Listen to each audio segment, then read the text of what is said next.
Price Lord. கர்த்தருடைய நாமம் மகிமைப்படுவதாக. இந்த நிகழ்ச்சியின் மூலியமா உங்கள் யாவரையும் சந்திப்பதில் நான் கர்த்தருக்குள் மிகுந்த மகிழ்ச்சி அடைகிறேன். நம்முடைய நிகழ்ச்சிக்கு நேரம் உங்கள் யாவரையும் அன்போடு வாழ்த்து வரவேற்கிறேன். இன்றைக்கு நம்ம ஒரு வித்தியாசமான காரியத்தை தான் நம்ம பார்க்க போகிறோம். ஒருவேளை நீங்க மதுபானம், இல்ல போதை பழக்கங்கள், இல்ல புகவலி, விபச்சாரம், வேசித்தனம், நம்ம வேதாகமத்துல எதெல்லாம் தவறுன்னு சொல்றோமோ அப்படிப்பட்ட பாவத்துல எல்லாம் நீங்க ஒரு வேலை அடிமைப்பட்டு இருக்கிறவங்களா இருப்பீங்க அப்படின்னா, எனக்கு பிரியமானவர்களே, இந்த வார்த்தை நிச்சயமா உங்க வாழ்க்கையில ஒரு பெரிய மாற்றத்தை கொண்டு வரும் நான் விசுவாசி. தொடர்ந்து இந்த வார்த்தையை நீங்க கேளுங்க, ஸ்கிப் பண்ணாதீங்க. கர்த்தர் உங்களோடு கூட பேசுவாராக. நீங்க முழுசா கேளுங்க. இதன் மூலியமா உங்களுடைய அடிமைத்தனத்துல இருந்து கர்த்தர் கண்டிப்பா உங்களுக்கு ஒரு பெரிய மாற்றத்தை இன்றைக்கு கொண்டு வருவாரு. எனக்கு பிரியமானவர்களே, நம்ம அநேக சபைகள்ல அநேக ஊழியர்கள் கர்த்தரை அறிந்து கொண்ட விசுவாச பிள்ளைங்க இப்படியாய் சொல்லுகிறத நம்ம கேட்டிருப்போம். நீங்க ஒருவேளை குடிக்கிறவங்களா இருக்கிறீங்க, நீங்க பொய் சொல்றவங்களா இருக்கிறீங்க, நீங்க கெட்ட வார்த்தை பேசுறவங்களா இருப்பீங்க, ஒருவேளை நீங்க குடும்பத்துல கலகத்தை உண்டு பண்ணுகிறவங்களா இருப்பீங்க அப்படின்னா உங்களுடைய ஜெபம் கேட்கப்படாது, நீங்க சபைக்கே வரக்கூடாது, நீங்க சபைக்கு வரதே வேஸ்ட் அப்படின்னு சொல்லி நம்ம அநேக வார்த்தைகளை கேட்டிருப்போம். அநேகர் இப்படி சொல்றதை நம்ம பார்த்திருப்போம். ஏன் நம்முடைய வாழ்க்கையிலேயே யாராவது ஒருத்தவங்க சண்டை போட்டாங்க அப்படின்னா நம்ம அவங்க கிட்ட சொல்லுவோம், நீ எல்லாம் எதுக்கு சர்ச்சுக்கு போற, உன் ஜெபம் எல்லாம் கேட்கவே படாது, நீ எல்லாம் எதுக்கு உபவாசிக்கிற, அப்படியெல்லாம் நம்மளே அநேகர் சொல்லியிருப்போம். எனக்கு பிரியமானவர்களே, இன்றைக்கு அப்படிப்பட்ட காரியத்துல இருந்தெல்லாம் ஒரு மாற்றத்தை கொண்டு வரணும் அப்படின்றதுக்காக கர்த்தர் மூலியமா உங்களோட பேசிக்கொண்டு இருக்கிறார் நான் விசுவாசிக்கிறேன். எனக்கு பிரியமானவர்களே, அப்போ பாவம் செய்கிறவங்க, விபச்சாரம் செய்கிறவங்க, குடிக்கிறவங்க, இவங்க எல்லாமே தேவ சமூகத்துக்கு வரலாமா? இவங்களுடைய ஜெபம்லாம் கேட்கப்படுமா? இவங்க எல்லாம் ஆலயத்துக்கு வரலாமா அப்படின்னு கேட்டா, எனக்கு பிரியமானவர்களே, பரிசுத்தவான்களை அல்ல பாவிகளை ரட்சிக்கவே இயேசு கிறிஸ்து உலகத்திற்கு வந்தாரு. ஆமாங்க, நான் பரிசுத்தவான்களை அல்லங்க, அதுக்காக பரிசுத்தமா இருக்கக்கூடாது அப்படின்லாம் இல்ல. பரிசுத்தவான்களுக்காக அவர் பூமிக்கு வரல. பாவிகளான மதுபானத்திலையும் போராட்டங்களையும் பிடிபட்டு இருக்கிறதான ஜனங்களை விடுதலையாக தான் அவர் வந்தார். அதை விட நான் ஒரு அருமையான ஒரு வார்த்தையை சொல்றேன் பாருங்களேன். வேதத்துல இன்னொரு அருமையான ஒரு வார்த்தையை நான் உங்களுக்கு நினைப்பூட்ட விரும்புகிறேன். பிணியாளிகளுக்கு வைத்தியம் தேவையே அல்லாமல் சுகமா இருக்கிறவங்களுக்கு வைத்தியம் தேவையில்லை. அப்படிதானங்க? வியாதியஸ்தருக்கு தான் அவங்களுக்கு தேவையான மருத்துவம் தேவைப்படுகிறது. நல்லா இருக்கிறவங்களுக்கு மருத்துவத்தினால எந்த பிரயோஜனமும் இல்லை இல்லையா? சோ அவங்களுக்கு அது தேவையே இல்லை. அதே தாங்க, இன்றைக்கு நீங்க பாவத்துல இருக்கிறீங்க, ஏதோ ஒரு விஷயத்துல ஏதோ ஒரு காரியத்துல நீங்க அடிமைப்பட்டு இருக்கிறீங்க அப்படின்னா, எனக்கு பிரியமானவர்களே, அடிமைத்தனத்துல இருக்கிற உங்களை விடுவிக்கிறதுக்காக தான் இயேசுப்பா வந்தாரு. அப்ப நான் குடிக்கிறேன், நான் இப்படிப்பட்ட ஒரு பாவத்துல நான் ஈடுபட்டு இருக்கிறேன், நான் கர்த்தருக்கு விரோதமான ஒரு காரியத்தை நான் செஞ்சுக்கிட்டு இருக்கேன், நான் ஜெபிக்கலாமா? என்னுடைய ஜெபம் கேட்கப்படுமா? அப்ப நான் சபைக்கு வரலாமா அப்படின்லாம் கேட்டீங்கன்னா, எனக்கு அன்பானவர்களே, உங்களை தான் இயேசுப்பா அதிகமா நேசிக்கிறாரு. உங்களை அழைக்கிறதுக்காக தான் அவர் எங்களை வச்சிருக்கிறாரு. நீங்க அப்படி ஒருவேளை இப்படிப்பட்ட பாவத்துல நீங்க அடிமைப்பட்டு இருப்பீங்க அப்படின்னா, எனக்கு அருமையான சகோதரனே, சகோதரியே, நீங்க எதை பத்தியுமே கவலைப்படாதீங்க. யாரை என்ன வேணாலும் சொல்லட்டுங்க, நம்முடைய இயேசப்பா நம்மளை பத்தி என்ன சொல்றாரு? நீ பாவத்துல இருக்கிறியா, நீ என் அண்டையில வா அப்படின்னு சொல்றாரு.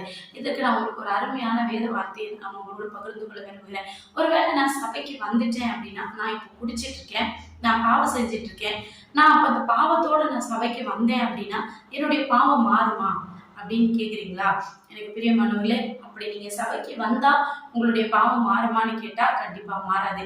நீங்க சபைக்கு வந்து இயேசுப்பாவை நீங்க ஏற்றுக்கொண்டீங்க அப்படின்னா உங்களுடைய பாவம் மாறும். நான் இத்தனை வருஷமா நான் அடிமைப்பட்டு இருக்கிறேன், நான் இந்த மாதிரி பாவத்துல இருந்து நான் விடுவிக்கிறதுக்காக நான் எவ்வளவோ வழி ட்ரை பண்ணிட்டேன், அது எல்லாத்துலயுமே மாறாத என்னுடைய பாவம், என்னுடைய இந்த அடிமைத்தனம் எப்படி நான் சபைக்கு வந்தா மாறும் அப்படின்னு கேட்டீங்கன்னா, அதற்குதான் யோவான் எழுதின சுவிசேஷ புஸ்தகத்துல 15வது அதிகாரத்துல 4 முதல் 8 வரைக்கும் உள்ள வசனத்தை நம்ம வாசிக்கும் பொழுது அங்க கர்த்தர் ஒரு அருமையான ஒரு உவமையை சொல்லுவாரு. நான் திராட்சை செடி, நீங்கள் திராட்சை கொடிகள், நீங்கள் என்னிலே நிலைத்திருந்தால் நானும் உங்களிலே நிலைத்திருப்பேன். எனக்கு பிரியமானவர்களே, நம்ம சபைக்கு வந்துட்டா நம்முடைய பாவம் மாறுமான்னு கேட்டா கண்டிப்பா மாறாது. ஆனா நம்ம சபைக்கு வராம இருந்தா நம்முடைய பாவம் மாறும். இல்ல நான் என் பாவத்தை எல்லாம் மாற்றிட்டு, நான் என் குடிப்பழக்கத்தை விட்டுட்டு, நான் செய்யற இந்த தவறு எல்லாத்தையும் நான் விட்டுட்டு நான் பரிசுத்தமா சபைக்கு வருகிறேன் அப்படின்னு நீங்க சொன்னீங்கன்னா உங்களால கடைசி வரைக்கும் இயேசுப்பாவை ஏற்றுக்கொள்ளவும் முடியாது, உங்களால ஆலயத்துக்கு வரவும் முடியாது. நீங்க ஒருவேளை பாவம் செய்யறீங்களா, பரவாயில்ல நீங்க வாங்க. ஒருவேளை நீங்க தப்புறவங்களா இருக்கிறீங்களா, பரவாயில்ல நீங்க வாங்க. ஏதோ ஒரு காரியத்துல நீங்க அடிமைப்பட்டு இருக்கிறீங்களா, எனக்கு பிரியமானவர்களே, எதை பத்தியும் worry பண்ணிக்காதீங்க. யார் என்ன சொன்னாலும் காதுலயே வாங்கிக்காதீங்க. ஏன்னா ஏசப்பா சொல்றதை மட்டும் நீங்க கேளுங்க.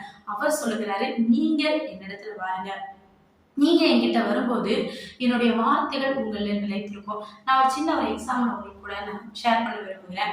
நம்ம இப்ப யாரையாவது ஒருத்தவங்களை நேசிக்கிறோம்னு வைங்களேன், அது கணவன் மனைவியா இருக்கட்டும், இல்ல நம்ம யாராவது நம்முடைய பிள்ளைகளா இருக்கட்டும், நம்முடைய நண்பர்களா இருக்கட்டும், நம்ம யாரையாவது அதிகமா நேசிக்கும் பொழுது அவங்களுக்காக நம்ம நிறைய விஷயத்த விட்டு கொடுப்போம், நிறைய சாக்ரிஃபைஸ் பண்ணுவோம். ஒருவேளை நம்ம நான்வெஜ் சாப்பிட்றவங்களா இருப்போம், ஆனா அவங்களுக்கு நான்வெஜ் பிடிக்கல அப்படின்ற பட்சத்துல நம்ம என்ன பண்ணுவோம்னா அந்த நான்வெஜ்ஜே விட்டுருவோம்.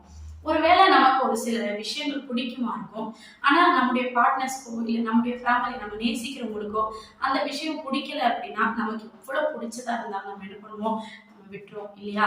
இதுதாங்க கர்த்தருடைய அன்பு.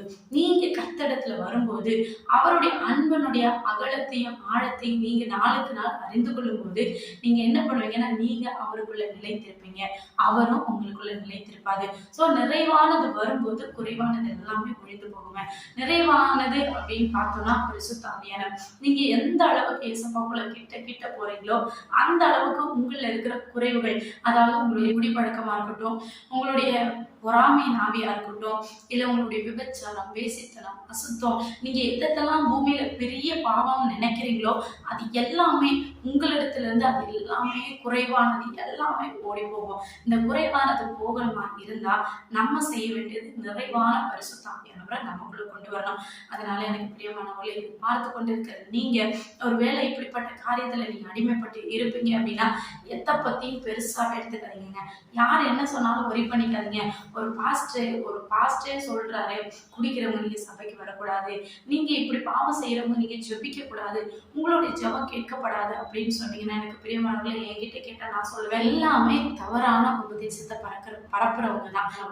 நான் பாவம் செய்தவங்களுக்கு என் சபையில இடம் இல்ல, தவறு பண்றவங்க ஜெபித்தா ஜெபம் கேட்கப்படாது அப்படியெல்லாம் சொல்லுகிற கள்ள உபதேசத்துக்கு இந்த நாட்கள்ல உங்களை விலக்கி, நீங்க எந்த பாவம் செஞ்சாலும் நான் தேவ சமூகத்துல வந்து நான் ஜெபிப்பேன். பிசாசு நம்ம கிட்ட சில விஷயத்த எடுத்து சொல்லிக்கிட்டே இருப்பான். நீ இந்த பாவம் செஞ்சியே உன் ஜெபம் எப்படி கேட்கப்படும், நீ இந்த தவறை செஞ்சியே உன் ஜெபம் கேட்கப்படாது, நீ ஜெபிக்காத அப்படின்னு சொல்லி நம்மளை ட்ரிகர் பண்ணிக்கிட்டே இருப்பான். எனக்கு பிரியமானவர்களே, இந்த நாட்கள் நான் உங்களுக்கு சொல்றேங்க, அது அவனுடைய தந்திரமான ஒரு செயல். அதனால நீங்க எதை பத்தியும் கவலைப்படாதீங்க. ஏசப்பாவே உங்க பாவத்தை கிழக்குக்கும் மேற்குக்கும் எவ்வளவு தூரமோ அவ்வளவு தூரமாய் நம்முடைய பாவத்தை நம்முடைய அக்கிரமத்தை எல்லாம் அவர் மறைத்து போடுகிறாராம். அவரே நம்ம பாவத்தை மன்னிக்கும் போது, அவரே நம்ம அக்கிரமத்தை எல்லாம் அவர் தூக்கி போடும்போது பிசாசு நம்மளை என்னங்க பண்ண முடியும்? மனுஷங்க நம்மளை என்ன பண்ண முடியும்? எப்பேற்பட்ட ஊழியக்காரங்களா இருந்தாலும் சரி, அவங்க நம்மளை என்ன பண்ண முடியும்? ஒண்ணுமே பண்ண முடியாதுங்க. மன்னிக்கிறவர் அவர், நம்முடைய ஜெபத்தை கேட்கிறவர் அவர். அவர்கிட்ட இருந்து நமக்கு கிடைக்க வேண்டிய அந்த நன்மைகள் கிடைச்சா மாத்திரம் போதும். அதனால இந்த நாள்ல என்ன பாவத்துல நீங்க அடிமைப்பட்டு இருந்தாலும் எதை பத்தியும் கவலைப்படாதீங்க. நான் தூக்கி போட்டுட்டு தான் நான் தேவ சமூகத்துக்கு வரணும்னு நீங்க நினைக்கவே நினைக்காதீங்க. அது உங்களால எப்பவுமே முடியாது. நீங்க தேவ சமூகத்துக்கு வாங்க, அந்த நிறைவான பரிசுத்த ஆவியானவரை நீங்க உள்ளத்துக்குள்ள ஏற்றுக்கொள்ளுங்க. ஒவ்வொரு நாளும் நீங்க அவருக்குள்ள நிலைத்திருங்க. யோவான்ல நம்ம வாசித்தது போல நீங்க அவருக்குள்ள நிலைத்திருக்கும் போது அவர் உங்கள நிலைத்திருப்பாரு. அவர் உங்கள நிலைத்திருக்கும் போது அவர் டோட்டலா உங்களை அவர் ஆளுகை செய்வாரு. இது அவருடைய சரீரமா அவர் பாவித்து அதை அவர் ஆளுகை செய்வாரு. அவருடைய சரீரத்தை தீட்டுப்படுத்த அவர் ஒரு நாள் அனுமதிக்க மாட்டாரு. உங்களால விட முடியாத அந்த பாவங்களை அவர் நினைச்சா வித்தின் செகண்ட்ஸ்ல தூக்கி போட முடியுங்க. அதுதான் அவர் சொன்னாரு, மனுஷனால கூடாத காரியம் தேவனால எல்லாம் கூடும். அந்த தேவனால கூட மாதிரி தான் நம்ம செய்ய வேண்டியது ஒன்னே ஒண்ணுதான், அந்த பரிசுத்த ஆவியானவரை நம்முடைய வாழ்க்கையில ஏற்றுக்கொள்வோம். நம்ம கர்த்தருடைய சமூகத்திலிருந்து ஜெயத்தை பெறுவோம். ஒரு நிமிஷம் ஜெபிக்கலாமா? எங்களை அளவு அதிகமாக நேசித்து வழி நடத்துகிற பரிசுத்த பரலோக பிதாவே, கர்த்தாவே, இந்த வார்த்தையை கேட்டுக்கொண்டிருக்கிற ஒவ்வொரு பிள்ளைகளுக்காக நான் ஜெபிக்கிறேன். ஆண்டவரே, இந்த பிள்ளைகள் ஆண்டவரே எப்படிப்பட்ட பாவத்திலே சாபத்திலே கர்த்தாவே பிசாசு படியிலே அகப்பட்டிருக்கிறார்களோ ஆண்டவரே, அந்த பிள்ளைகளை கர்த்தாவுடைய கரத்திலே ஒப்பு கொடுத்து ஜெபிக்கிறேன். ஆண்டவரே, அவர்களுடைய பாவ சாபங்களை இயேசுவின் நாமத்தினால நீங்கி மாறட்டும். ஆண்டவரே, ஒருவேளை ஏதாவது மதுபானத்திலேயோ போதை பொருட்களையோ ஆண்டவரே தேவையில்லாத காரியங்களை இந்த பிள்ளைகள் அடிமைப்பட்டு இருப்பார்களானால் இயேசு கிறிஸ்துவின் நாமத்தினால் நான் ஜெபிக்கிறேன். ஆண்டவரே, அவர்கள் உம்மிடத்துல கர்த்தாவே கிட்டி சேர சேர அவர்களுக்குள்ள இருக்கிற எல்லா அசுத்தமும் கர்த்தாவே அவர்களை விட்டு மாறி போகுமே. ஆண்டவரே, அந்த தைரியத்தை பிள்ளைகளுக்கு கொடுங்க.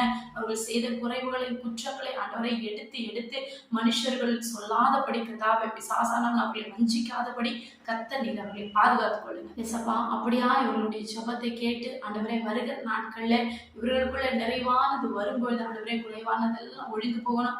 அவர்கள் உமக்குள்ளேயும் கர்த்தாவே நீர் அவர்களுக்குள்ளேயும் நிலைத்திருக்கும்படி ஜெபிக்கிறேன். யோவான் எழுதின சுவிசேஷம் 15வது அதிகாரத்துல 4 முதல் 8 வரை கொண்ட வார்த்தைகளை இவர்கள் வாழ்க்கையில நான் அனுப்பி ஜெபிக்கிறேன். நிறைவான பரிசுத்த ஆவியானவர்கள் வாழ்க்கையில வந்து ஆண்டவரை குறைவானதெல்லாம் ஒழிந்து போகும்படியாக ஜெபிக்கிறோம். பரிசுத்த ஆவியானவர்களை நடத்துங்க.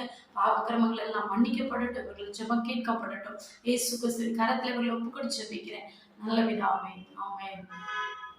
பிரியமான சகோதர சகோதரிகளே, இந்த நாட்கள்ல நீங்க என்ன பாவத்துல அடிமைப்பட்டு இருந்தாலும் கர்த்தர் என் ஜெபத்தை கேட்க மாட்டாரு, நான் ஜெபிக்கிறது வேஸ்ட், நான் ஆலயத்துக்கு போகிறது வேஸ்ட் அப்படின்னு சொல்லிக்கிட்டு இருக்கீங்கன்னா, பிரியமானவர்களே, உங்களுடைய சிந்தை உங்களுடைய எண்ணங்கள் எல்லாத்துலயும் ஒரு மாற்றம் வரட்டும்.